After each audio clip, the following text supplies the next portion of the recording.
Tuesday. Thank you, Senator. Senator from the 46th is up and at 'em early today. He's got a little kick in his step.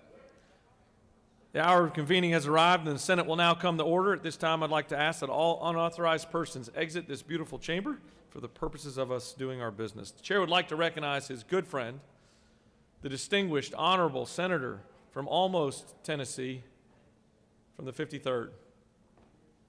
Thank you, Mr. President. Good morning. It is a wonderful day. We appreciate your leadership on behalf of all Georgians. I don't really have anything exciting to say, except the senator from the 46 told me that today is National Baked Alaska Day and one of his favorite desserts. The journal's been read and found to be correct, Mr. President. Do you happen to like baked Alaska? I like anything dessert, yes, sir. He'll eat anything. Friends like that, who needs enemies? Is there objection to dispensing with the reading of the journal? The chair hears none, and the reading of the journal is dispensed with. Is there objection to the confirmation of the journal? The chair hears none, and the journal is confirmed. All senators who have bills or resolutions, please bring them to the Secretary's desk at this time. Mr. Secretary, first reading of Senate bills and resolutions, please. Senate Bill 399 by Senator Burns of the 23rd, a bill to be entitled an act to amend an act providing for a 7-member Board of Education of McDuffie County approved State and local government.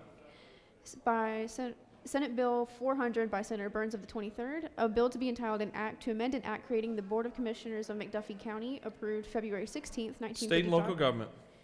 Senate Bill 401 by Senator Burns of the 23rd, a bill to be entitled an act to amend an act providing for a Board of Commissioners of Jefferson County approved State and local government. Senate Bill 402 by Senator Burns of the 23rd, a bill to be entitled an act to amend an act providing for the election of members of the Board of Education of Jefferson County, approved March 20th. State and local government. Senate Bill 403 by Senators Watson of the 1st and others, a bill to be entitled an act to amend Title 37 of the OCGA relating to mental health so as to enact the Georgia Health and Human Services. Senate Bill 404 by Senators Albers of the 56 and others, a bill to be entitled an act to amend Article 3 of Chapter 11 of Title 31 of the OCGA relating to emergency medical services personnel. Public safety. Senate Bill 405 by Senators Harbison of the 15th and others, a bill to be entitled an act to amend Chapter 8 of Title 48 of the OCGA relating to sales and use taxes so as to exempt certain nonprofit organizations supporting veterans. Finance. That completes the order, Mr. President. First reading in reference of House bills and resolutions, please. House Bill 881 by Representatives Williamson of the 115th and others, a bill to be entitled an act to amend an act creating the Board of Commissioners of Walton County approved August 1st, 1929 as amended. State and local government. House Bill 890 by Representatives Gaines of the 117th and others, a bill to be entitled an act to amend an act providing for the unification of the existing government. State and local government. House Bill 942 by Representatives Wade of the 9th and others, a bill to be entitled an act to amend an act creating the Board of Commissioners of Dawson County approved State and local government. House Bill 943 by Representatives Wade of the 9th and others, a bill to be entitled an act to amend an act providing for an elected Board of Education. State and local government. House Bill 944 by Representative Holmes of the 129th, a bill to be entitled an act to amend an act creating the Board of Commissioners of Jasper County approved. State and local government. House Bill 947 by Representatives Holmes of the 129th, a bill to be entitled an act to amend an act reconstituting the Board of Education of Jasper County. State and local government.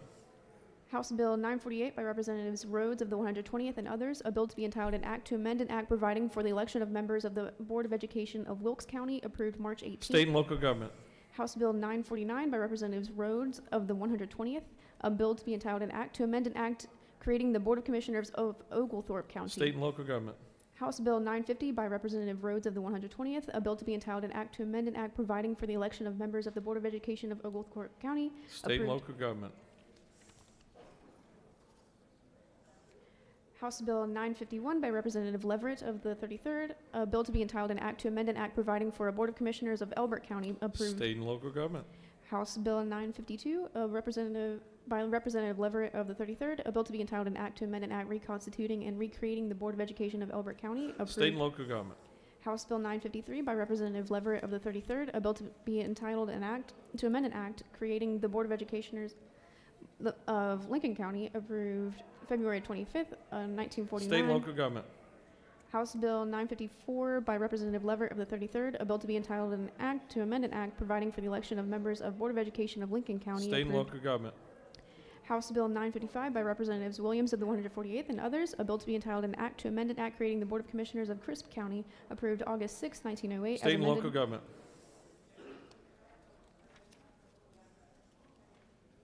House Bill 956 by Representatives Williams of the 148th and others, a bill to be entitled an act to reconstitute the Board of Education of Crisp County State and local government. House Bill 957 by Representative Parrish of the 158th, a bill to be entitled an act to amend an act to reconstitute the Board of Education of Candler County, approved January 15, State and 1993. local government. House Bill 958 by Representative Parrish of the 158th, a bill to be entitled an act to amend an act creating the Board of Commissioners of Candler County. State and approved. local government. House Bill 959 by Representative Smith of the 133rd and others, a bill to be entitled an act to amend an act relating to the Board of Commissioners of Harris State County. and local government. That completes the order, Mr. President. I hope to not have to say state and local government the rest of the day. Mr. Secretary, will you please read bills and resolutions for the second time? Senate Bill 231 by Senator Anna Vitarte of the 31st and others, education pilot program, individuals between ages 21 and 35 who have not attained a high school diploma provide. Senate Bill 369 by Senator Dixon of the 45th and others, a Board of Education of Gwinnett County, future elections for members of the Board of Education shall be nonpartisan provide. That completes the order, Mr. President. All right, it's now time for our morning roll call. It is now time for morning roll call. Are there any motions to excuse? The chair recognizes the majority whip. Good morning, Mr. President. I'd like to ask for unanimous consent to excuse the senator from the 21st District. Without objection, the senator from the 21st is excused. The chair recognizes his good friend who's missing in action from the 33rd. There he comes. He's getting his list together. Thank you, Mr. President, and good morning, y'all. I ask for unanimous consent to excuse the senators from the 22nd, 17th, 15th, 10, 37, and 29. Without objection, the senators from the 22nd, 17th, 15th, 10th, 37th, and 29th are excused. The chair recognizes the senator from the 28th with a nice haircut. Well, thank you, Mr. President, and good morning. I ask for unanimous consent that we excuse the senator from the 27th. Without objection, the senator from the 27th is excused. The chair recognizes the senator from the 2nd. Mr. President, I ask for unanimous consent to excuse the senators from the 10th and the 5th. Without objection, the senators from the 10th and the 5th are excused. Are there any additional motions to excuse? The chair sees none. The secretary will call the roll of senators. Signify your presence by voting the yea switch. The secretary will unlock the machine.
All right, it's now time for a morning devotional.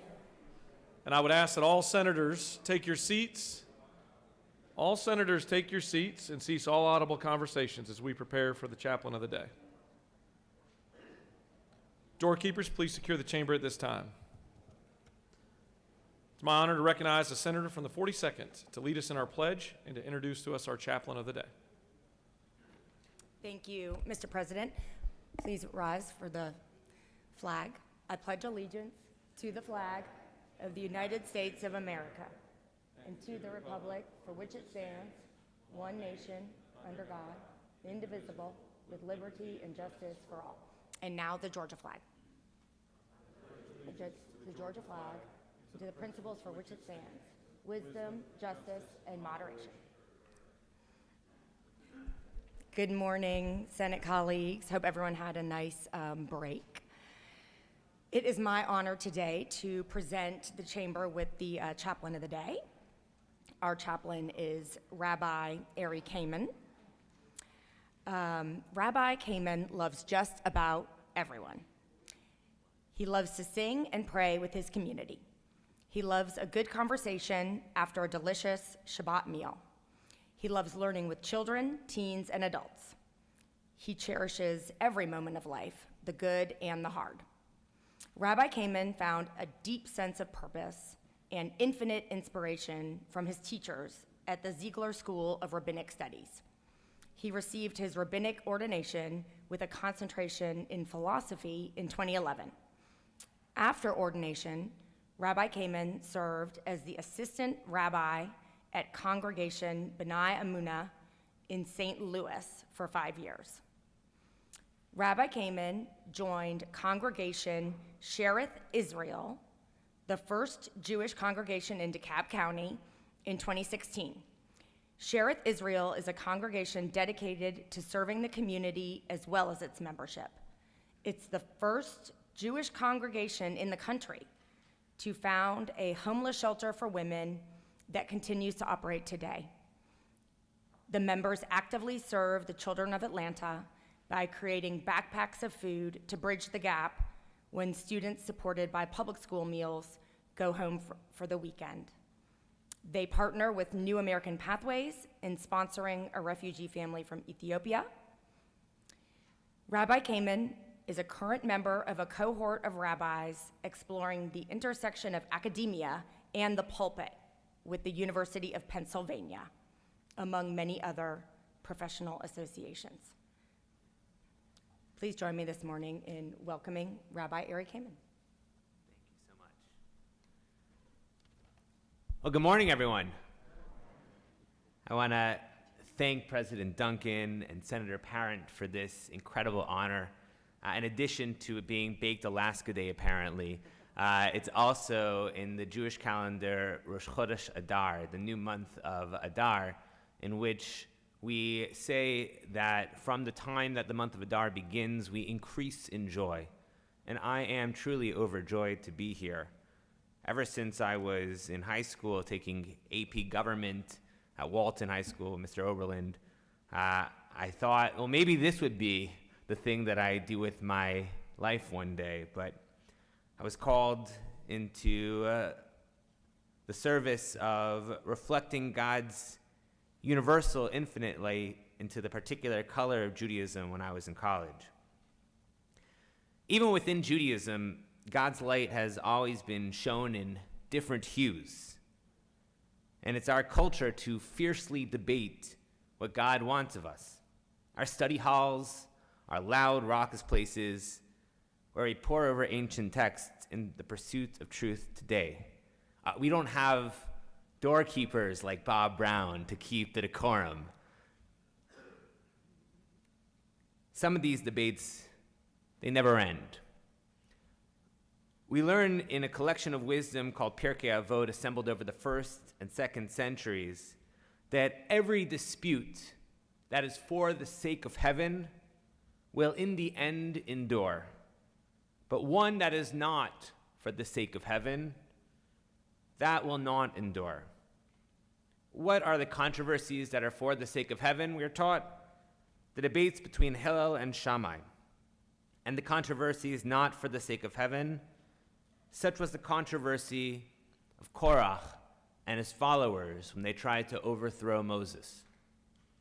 15th century Italian commentator Ovadia Bartonora said that the debates between Hillel and Shammai were debates in the pursuit of truth. But the debate of Korach and his followers were for the pursuit of power. Thus, they will not endure.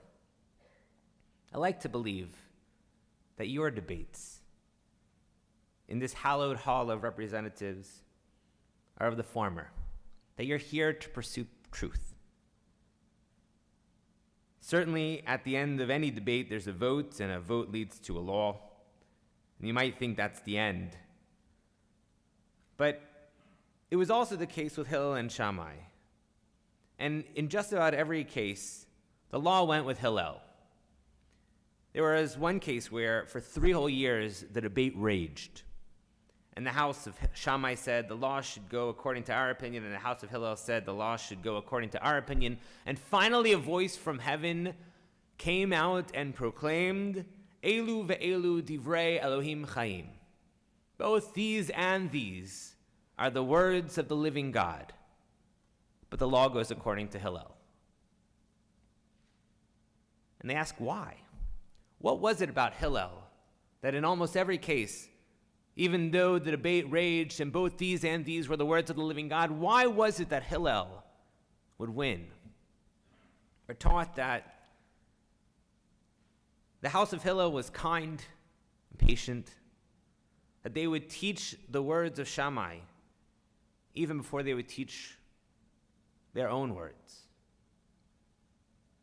Here in the Senate, you are here to perpetuate the principles of free government, ensure justice to all, preserve peace, promote the interest and happiness of the citizen and of the family, and transmit to posterity the enjoyment of liberty. We, the people of Georgia, relying upon the protection and guidance of Almighty God, do ordain and establish this Constitution from our preamble. So today, I want to bless you to be like Hillel, to have the strength of kindness and patience in your disposition, to have wisdom and understanding, not only to know and teach your own Torah, your own opinions, your own truth, but understand fully the truth of your opponents, to be able to share their words even before your own, and to never argue in the pursuit of power. And all lies at the end perhaps are in the pursuit of power.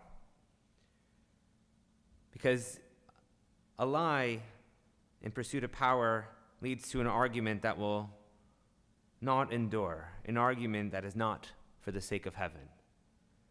So I want to bless all of you with the strength that your arguments are for the sake of heaven, and may each of you be blessed in representing the great people of the state of Georgia.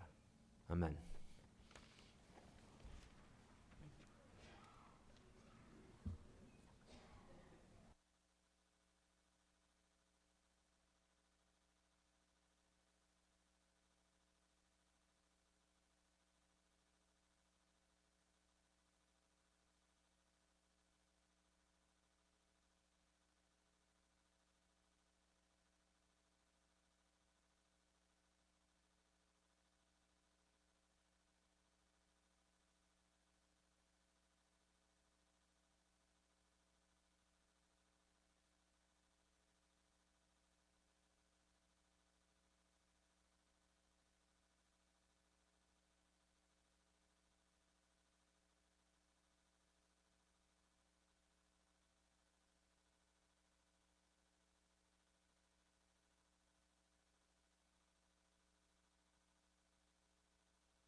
Are there any unanimous consents? The chair sees none. Does any senator wish to rise on a point of personal privilege? The chair recognizes the senator from the 48th for a point of personal privilege.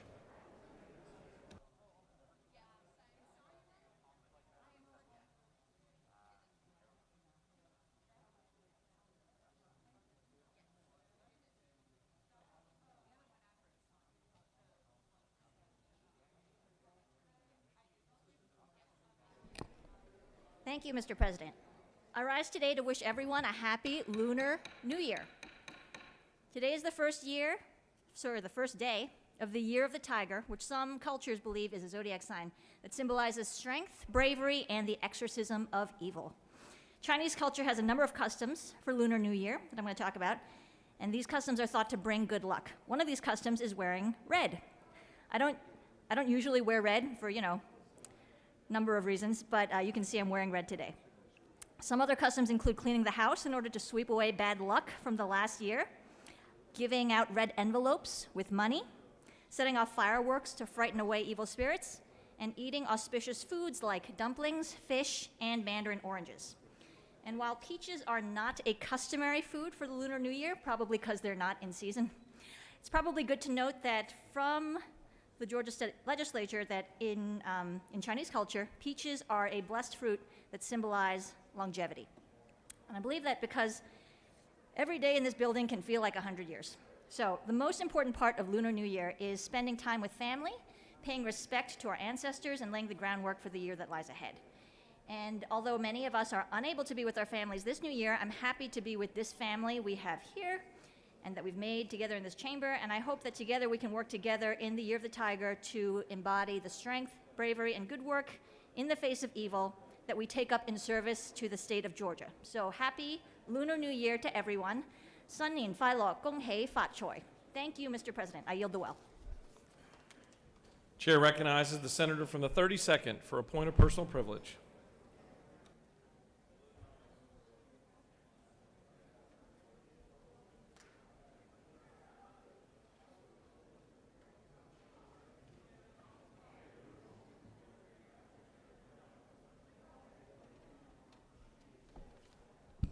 Thank you, Mr. President.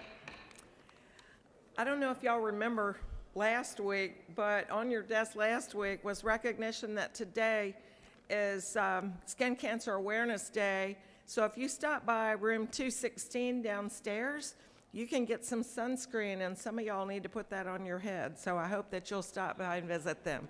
Mr. President, I yield the well. Chair recognizes the senator from the 42nd for a point of personal privilege.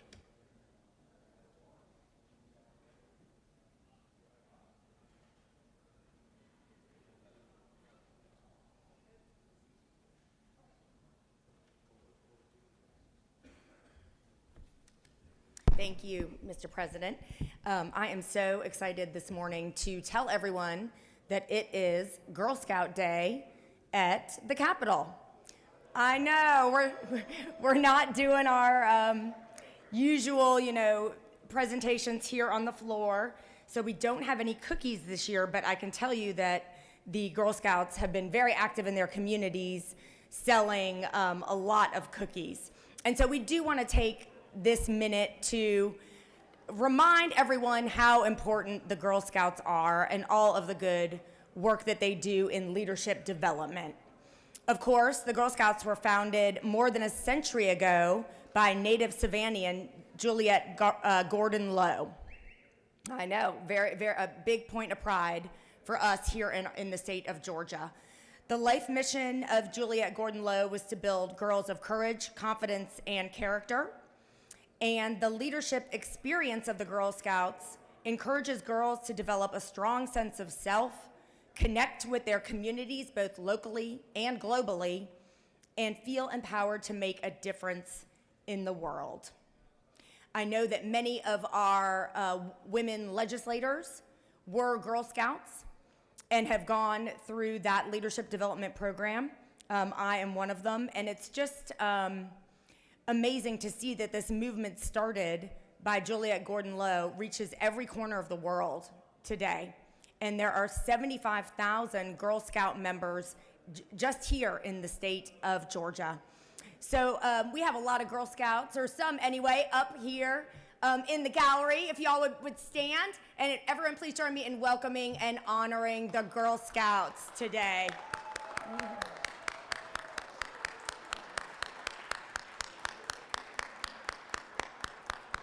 We are so happy to have you with us and look forward to hopefully next year you can be down on the floor with us. Thank you for being with us, and go Girl Scouts.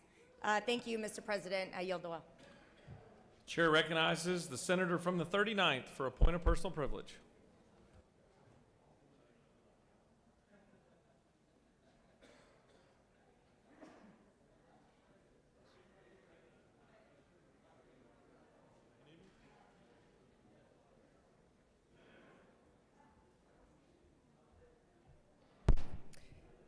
Thank you, Mr. President. Yesterday morning, 6 of this country's most hallowed institutions, all historically black colleges and universities, were thrown into a state of chaos and fear. Our very own Albany State University, Southern University and A&M, Howard University, Bethune-Cookman University, and Bowie State, along with Delaware State University, all received bomb threats, forcing students to hide in their dorm rooms while classes were canceled. And this wasn't just an isolated incident either, because just a few weeks ago, 3 HBCUs received bomb threats as well. And today, on the very first day of Black History Month, we received word that again, 13 more HBCUs had bomb threats, including Fort Valley State University and Spelman College here in Atlanta. Senator, if you could suspend for one moment. If we could take our conversations off the Senate floor, I would appreciate it. The senator in the well deserves our attention and our respect. Thank you. Go ahead and proceed. Thank you. In recent months, our institutions of learning have come under assault by some people in the country and in this state. And for so long, we have recognized colleges and universities as places of learning, places where young people could grow and develop the skills to change the world. These schools are where people are studying medicine, physics, law, history, and everything in between. And you wouldn't know it from some of the rhetoric being thrown around lately. At the beginning of the 2010s, 60% of people said that colleges have a positive effect on this country, and now that number has gone down to 50%. And almost 40% of the country believes that colleges are having a negative effect on the country right now. Rather than celebrate education and critical thinking, too many people are bludgeoning our places of higher learning for political gain. As these bomb threats have shown, that rhetoric has real consequences. We have a responsibility to encourage debate, foster curiosity, teach critical thinking in our places of higher learning. The attacks, both literal and rhetorical, against our schools need to stop. Right now, we're lucky that these threats have not been followed by action, and the FBI is investigating deeply. But if we don't change course immediately, it's only a matter of time before people get hurt. Thank you. I yield the well. Chair recognizes the senator from the 34th for a point of personal privilege.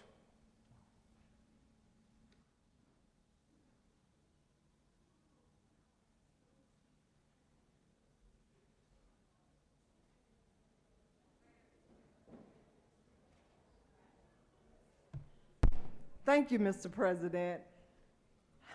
I rise to make sure that you all get it correct.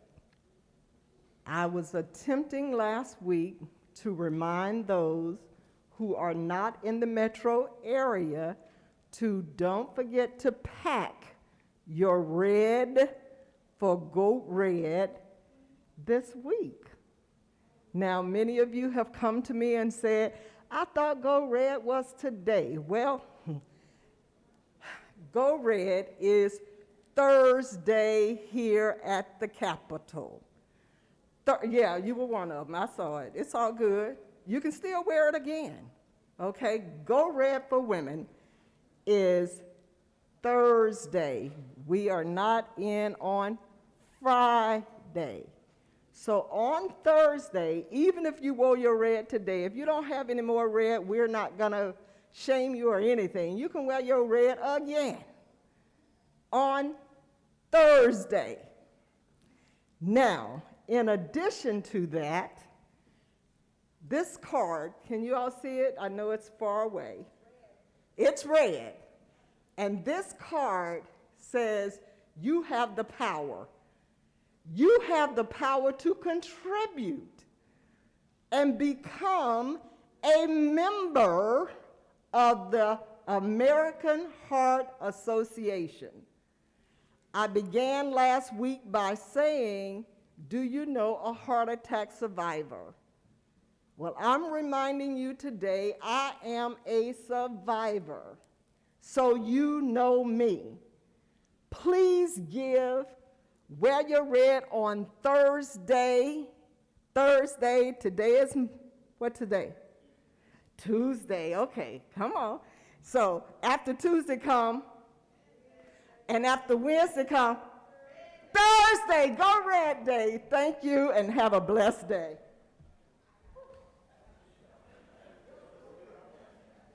Now I'm confused. What day is it?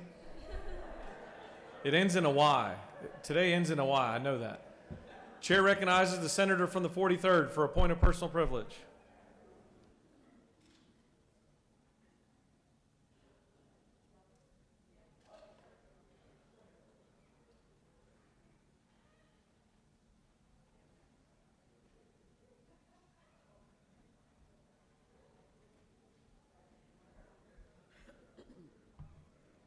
Bring my whole notebook up here.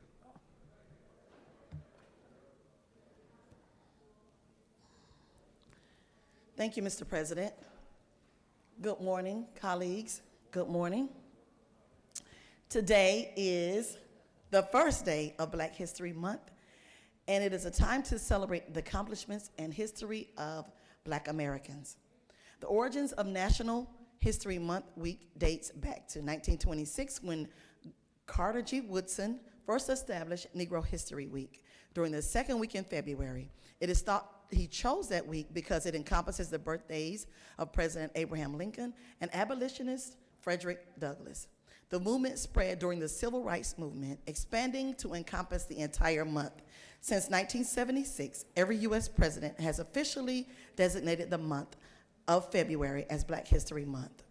As our nation celebrates Black History Month, our Commander-in-Chief sent this message, and I quote, "February, National Black History Month, serves as both a celebration and a powerful reminder that Black history is American history. Black culture is American culture, and Black stories are essential to the ongoing story of America. Our faults, our struggles, our progress, and our aspirations. Shining a light on Black history today is an important to understanding ourselves and growing stronger as a nation as it has ever been.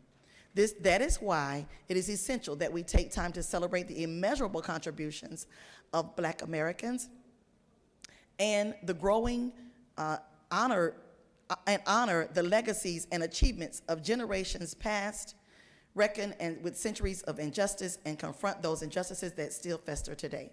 Our nation was founded on an idea that all of us are created equal and deserve to be treated with equal dignity throughout our lives," end quote. As we celebrate Black History Month, we celebrate the inventions of open heart surgery. We celebrate Black doctors. As we celebrate Black History Month, we celebrate Garrett Morgan, the inventor of the traffic light, George Washington Carver, a Black scientist who invented crop rotation and created 300 different uses for peanuts. When we celebrate Black History Month, we celebrate Lewis Howard Latimer, the inventor of the air conditioner.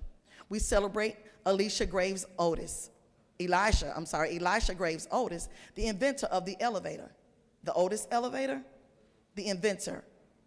We celebrate Granville Taylor Woods, the first Black mechanical and electrical engineer. Patricia Bath, inventing laser contact surgery. Henry Blair invented the seed planter, so he must have been a Black farmer. Andrew Jackson Beard, who introduced 2 improvements to the automatic railroad coupler car coupler in 1897 and again in 1899.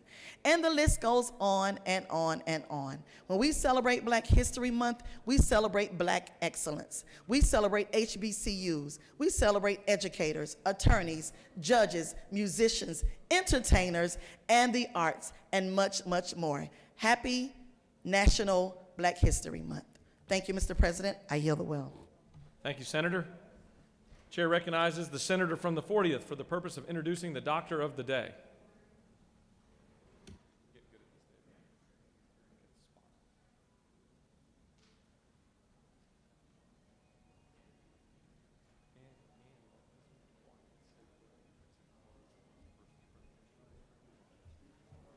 Thank you, Mr. President. My constituent, Dr. Alex Gross, is our Doctor of the Day today. He is evidently very busy in the medical aid station and hasn't been able to come up to the chamber this morning. Hopefully none of us will need to go see him in the medical aid station. Dr. Gross, he received his Bachelor of Science degree in biology from Emory University and attended medical school at the University of South Florida's College of Medicine. Upon receiving his medical degree, he completed an internship and residency in internal medicine at Emory University. He then completed a dermatology residency and fellowship at Vanderbilt University. After completing his residency at Vanderbilt, Dr. Gross made Georgia his home. His full-time practice is Georgia Dermatology in Cumming. He is married and has 2 adult sons. His interests outside of dermatology include love of all types of music, watching professional sports, road biking, and occasionally playing piano, which he and I have in common. Much of Dr. Gross's spare time is spent volunteering and fundraising for numerous philanthropic organizations such as the American Cancer Society, the Arthritis Foundation, and Senior Citizens of Metropolitan Atlanta, Inc., which supports Meals on Wheels Atlanta and other programs that serve North Georgia seniors. Dr. Gross is board certified in both the fields of internal medicine and dermatology. Thank you, Mr. President. All right, you've got a consent calendar of privilege resolutions before you. Does any senator wish to remove a resolution from the consent calendar? The chair sees none. Is there objection to adoption of the resolutions on the consent calendar? The chair hears none, and the resolutions on the consent calendar are adopted. Are there any motions to withdraw and commit? Chair sees none. You have a consent calendar of local bills before you. Mr. Secretary, are there any objections filed to any bills on the local consent calendar? Chair recognizes, for what purpose does the senator from the 33rd rise? Excuse me, Mr. President, and thank you. I ask for unanimous consent to excuse the senator from the 36th and the 35th, you here? Just the 36th. 35th is here. Okay. Just the 36th. Without objection, the senator from the 36th is excused. You have a consent calendar of local bills before you, Mr. Secretary. Are there any objections filed to any bills on the local consent calendar? Mr. President, there are no objections filed. Is there objection to agreeing the report of the Committee on State and Local Government, which is favorable to the passage of the bills on the local consent calendar? The chair hears none, and the report of the committee is agreed to. The questions on the passage of the bills on the local consent calendar. All those in favor vote yea, opposed nay. The secretary will unlock the machine.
On the passage of the bills on the local consent calendar, the yeas are 48, the nays are 1, and the bills having received the requisite constitutional majority are therefore passed.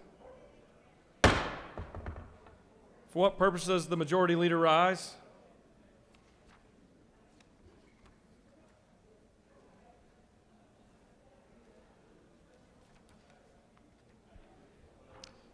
I ask for unanimous consent that Senate Bill 373 on the local consent calendar be immediately transmitted to the House. The majority leader has asked for unanimous consent to immediately transmit the bill on the local consent calendar SB 373 to the House. Is there objection? The chair hears none, and Senate Bill 373 is immediately transmitted to the House. We are now going to move on to the rules calendar.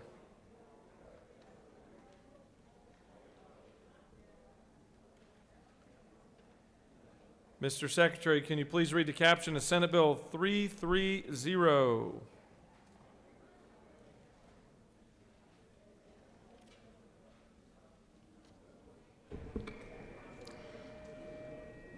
Senate Bill number 330, a bill by Senator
Just trying to dial in the microphones. The rules chair was in here singing a solo earlier, and the mics are all messed up, so we're working on it. We'll be with you in a second. Senate Bill number 330, a bill by Senator Albers of the 56 and others. A bill to be entitled an act to amend Title 33 of the OCGA relating to insurance so as to prohibit insurers from canceling, modifying coverage, refusing to issue, or refusing to renew life insurance policies solely because the applicant or insured donator liver or kidney and for other purposes. That completes the order, Mr. President. Chair recognizes his good friend, the senator from the 56th, to present Senate Bill 330.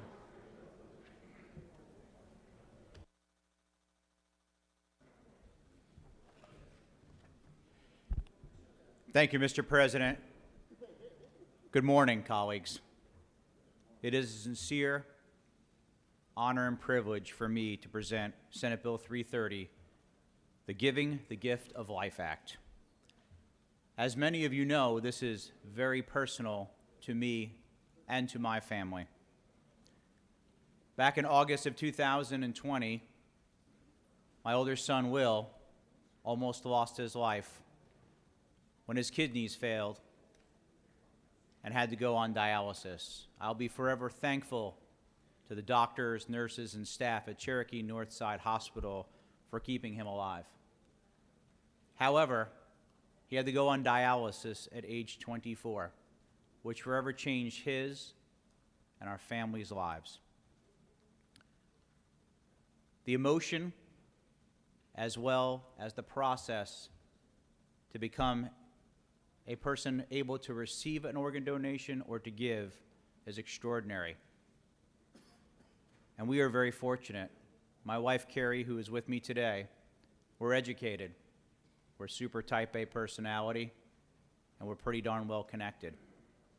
Because of all those things and all of the wonderful people that we met along the way, on July 21st, just about 6.5 months ago, Will and I walked into Emory University Hospital, and I donated my kidney to him, and I'm proud to report we are both 100% healed.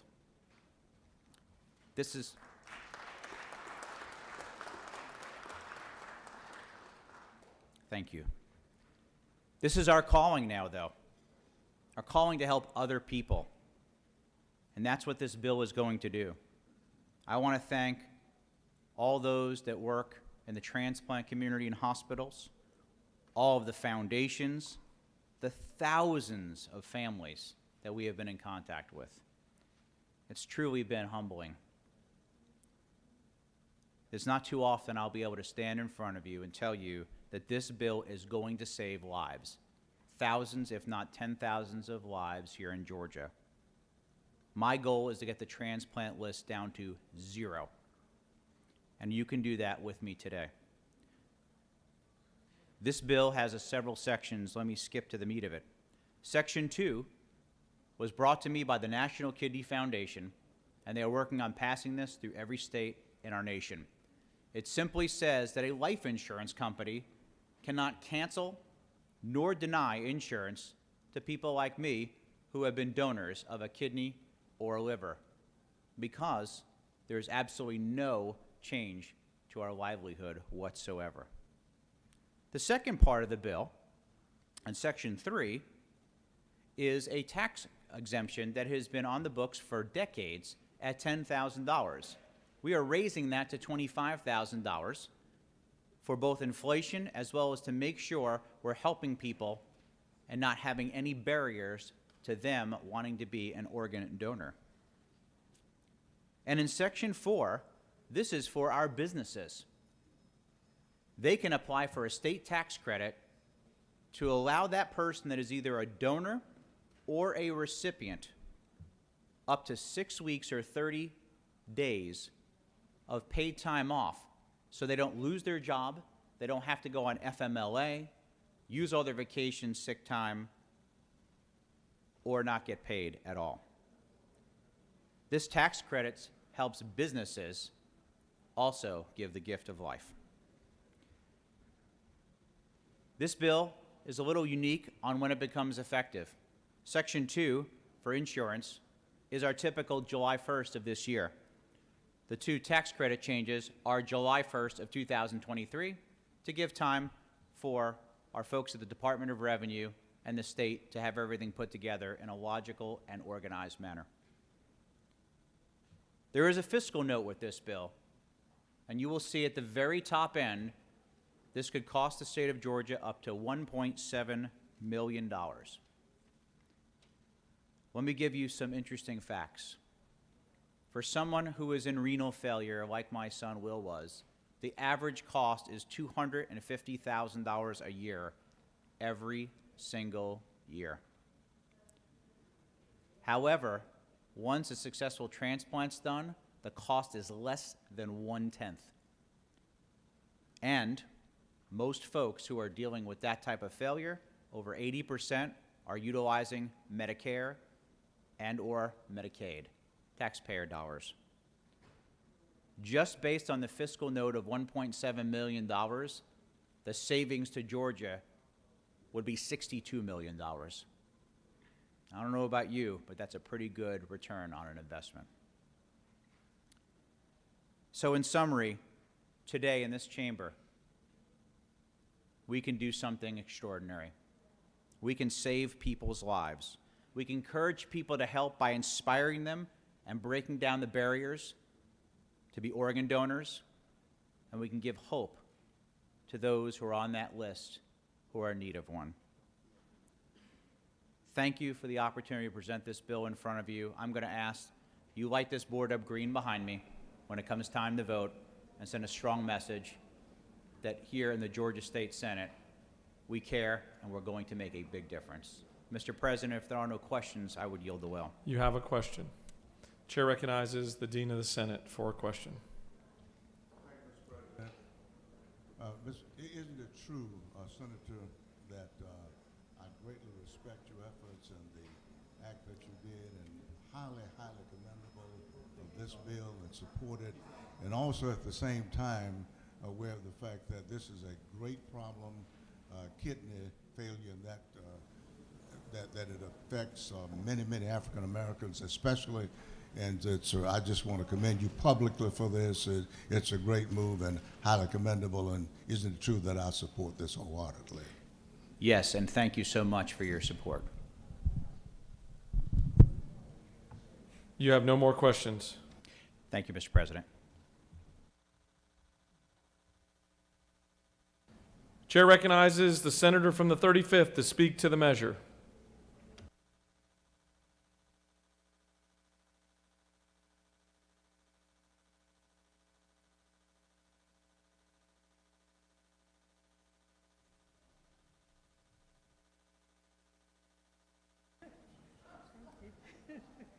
The blind leading the blind, right? Thank you. Thank you so much.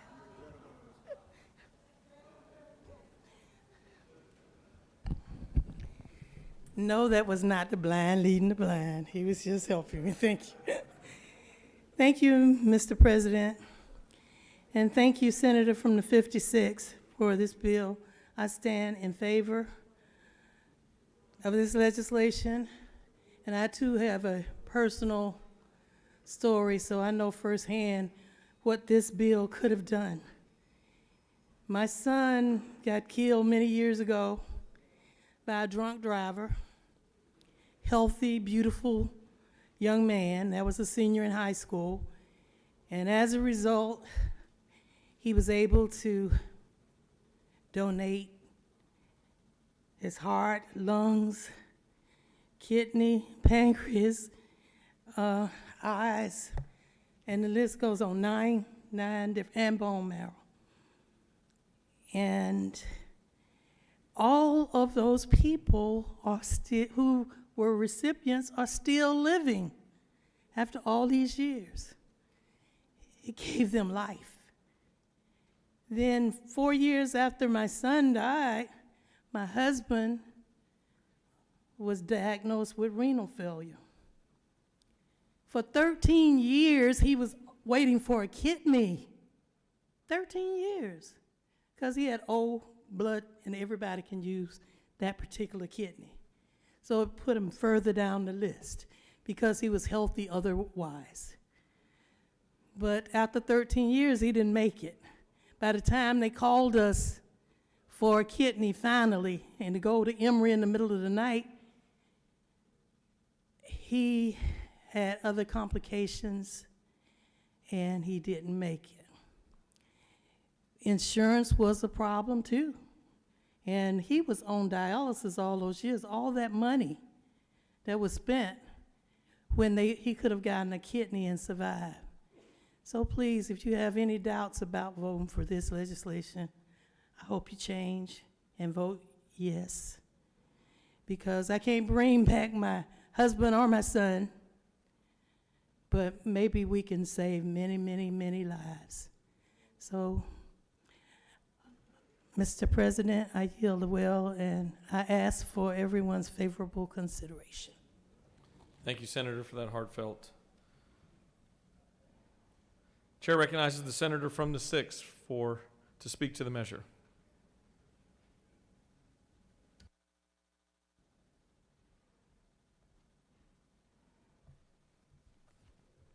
Thank you, Mr. President. I rise to strongly support this bill and the senator from the 56th. While it is focused on living donors, it underscores the vital importance of organ donation. Many have been saved and have been able to take something positive out of a tragedy, like the senator from the 35th. For me, my father died of a stroke when he was 45 years old. And the only thing good that came out of that tragedy is that we were able to donate his organs to 10 individuals. I not only support this bill, but really I encourage our brethren in the House to go further. This one is limited to life insurance. I think we should expand it to health insurance. And then with respect to the category of living donors that are affected, it's limited right now to kidney and liver. I think we should expand it to other living donors, including pancreas, intestine, lung, or bone marrow. It is so incredibly important. And it is truly about encouraging every person in this state to give the gift of life. I yield the well. Does any other senator wish to speak for or against the measure? The chair sees none. Is there objection agreeing to the report of the committee which is favorable to the passage of the bill? The chair hears none. The report of the committee is agreed to. Is there objection to the main question being ordered? The chair hears none and the main question is ordered. The question is on the passage of the bill. All those in favor vote yea. Opposed, nay. The secretary will unlock the machine.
On the passage of the bill, the yeas are 51, the nays are 0. This bill, having received the requisite constitutional majority, is therefore passed.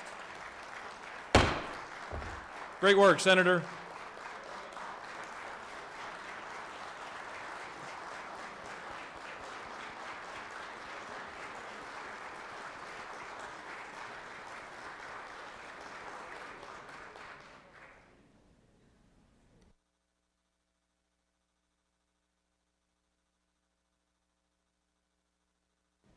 We're going to keep you busy. Mr. Secretary, can you please read the caption of Senate Bill 332? Senate Bill number 332, a bill to be by Senator Albert of the 56 and others, a bill to be entitled an act to amend Chapter 1 of Title 10 of the OCGA relating to selling and other trade practices so as to provide for certain disclosures by third-party high-volume sellers of consumer products on online marketplaces, to provide for definitions, to require online marketplaces, and for other purposes. That completes the order, Mr. President. You're on a roll, Senator. Chair recognizes the senator from the 56 to present Senate Bill 332.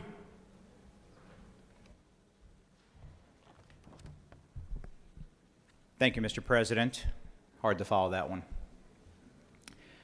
I'm proud to present Senate Bill 332, called the Informed Consumers Act. I want to thank our Lieutenant Governor, President of this body, as well as this great bipartisan piece of legislation, just like the last one. Many of you in this room have been a part of it. There's information on your desk today to show you all the great organizations that supported them. Our Retail Association, convenience stores, Home Depot, Walmart, CVS, Walgreens, etc., our Cobb County Chamber of Commerce, and others. And the reason for this is a bill that we had passed last year that we're adding the second part to, which is around organized retail crime. Organized retail crime is a very serious and growing problem. Last year, nationally, it cost businesses and ultimately consumers $69 billion, an extraordinary amount of money. In the past, when bad actors stole things, they would typically bring them to a pawn shop. However, we have evolved with online marketplaces.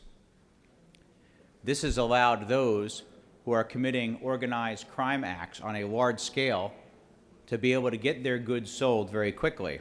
Now, I want to make sure you all understand this is not about a shoplifter.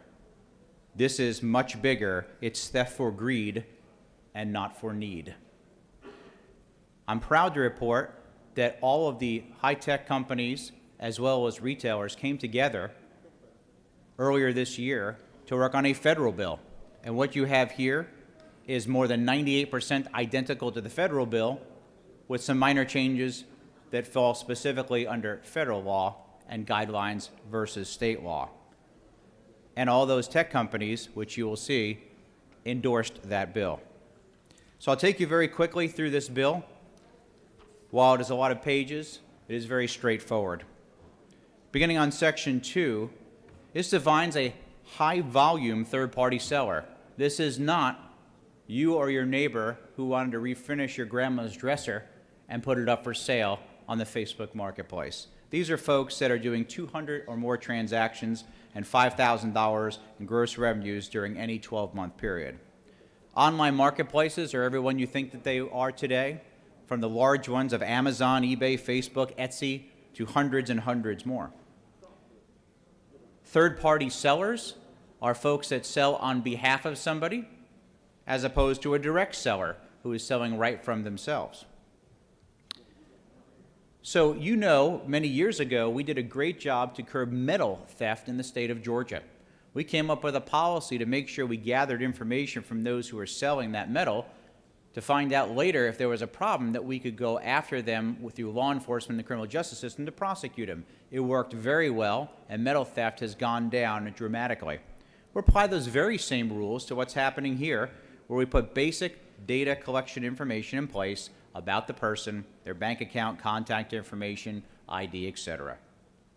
We give people a 10-day turnaround time to make sure that their information is there and accurate, and if there's a problem, they have up to 10 more days to fix that. If they don't fix it, they will be suspended, but then they'll have that opportunity to get right back online once they are verified. Another important part is disclosure to customers. This is very important because you want to make sure that your private information is being taken and resold, but also you want to make sure that throughout this bill, when you're ordering something online, you're getting it from that place that you're ordering it from. There's protections in place for all the parties. We want to make sure that both the seller and consumer are put in a good place, but proper protections are together. And then it involves our Attorney General, where he can bring civil action, enjoin, enforce, and obtain damages, and do other remedies necessary in order to make sure that we get after the bad actors. This doesn't prohibit any of our local district attorneys, who serve us well, from doing their normal work on a day-to-day basis. This just adds additional scope for the Attorney General, as these are highly organized, usually nationally criminal organizations. And in Section 3, different from a normal bill where we'd go into effect on July the 1st, it will go January 1st of 2023 as well. Again, this was in working with our high-tech partners to make sure that they had ample time to do what they needed to get done. So in summary, the federal law is identical to this law, where everyone isn't supportive. This allows for further innovation while putting the proper protections into place. As I round out this bill, I want to give you a couple of examples of why this is so important. If you are buying baby formula, and that baby formula has been stolen, and it's been sitting in a hot truck for 3 months, and then put on an online marketplace, and you bought that for your child, your grandchild, your friends, your families, and neighbor, you could give great harm to that child, and it happens. The same with other type of food and products. We need to make sure that whatever you see has truth in advertising. Mr. President, I want to thank everybody's bipartisan work on this bill. This is a great step forward to not just protect businesses, but also protect consumers who both feel the wrath of this and typically pay the price for this. If there are no questions, I would yield the will. You have no questions, Senator. Thank you. Does any other senator wish to speak for or against the measure? The chair sees none. The question is on the adoption of the committee substitute. Is there objection to adoption of the committee substitute? Chair hears none. The committee sub is adopted. Is there objection to agreeing to the report of the committee, which is favorable to the passage of the bill? The chair hears none. The report of the committee is agreed to. Is there objection to the main question being ordered? The chair hears none, and the main question is ordered. Questions on the passage of the bill by substitute. All those in favor vote yea. Opposed, nay. The secretary will unlock the machine.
On the passage of the bill, the yeas are 51, the nays are 0. This bill, having received the requisite constitutional majority, is therefore passed by substitute.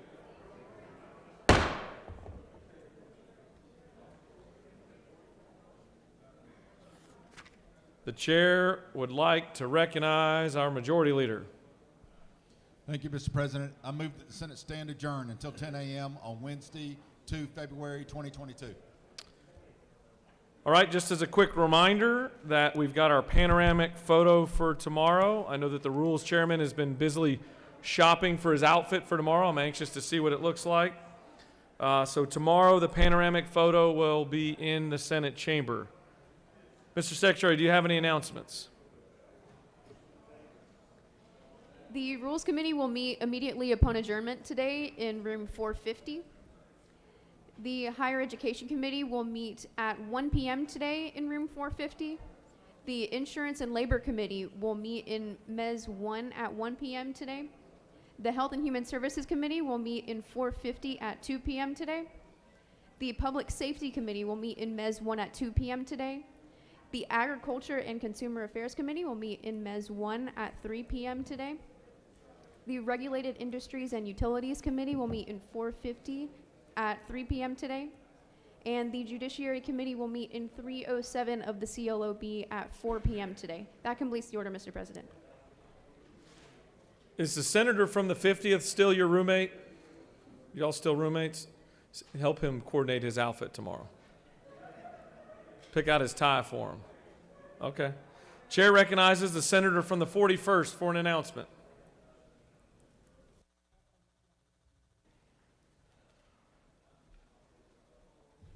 Thank you, Mr. President. Today is Youth Equine Day, and so there will be kids who are champions in horse riding, horse showing, all things horses. We're doing a photo op and a little press conference at 12 o'clock on the South Steps. Those of you who come from horse country, which is not DeKalb County, please show up to support these young kids as they continue their adventures in horsing.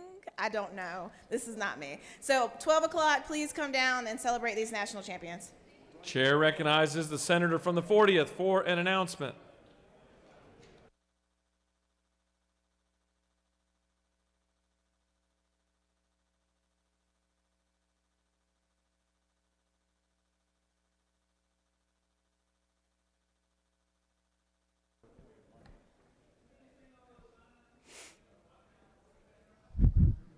I think it's working. Thank you. To the women in the chamber, the Women's Legislative Caucus meets today. Come and pick up your lunch.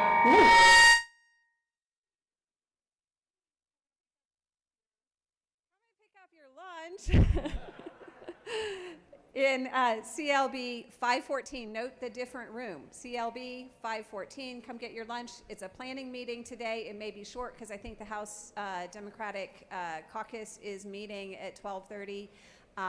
And also come and check your due status and pay your dues. Thank you. The majority leader has moved that the Senate stand adjourned until Wednesday, February 2nd, 2022 at 10 a.m. All those in favor of the motion signify by saying aye. Opposed, no. The ayes have it, and the Senate stands adjourned.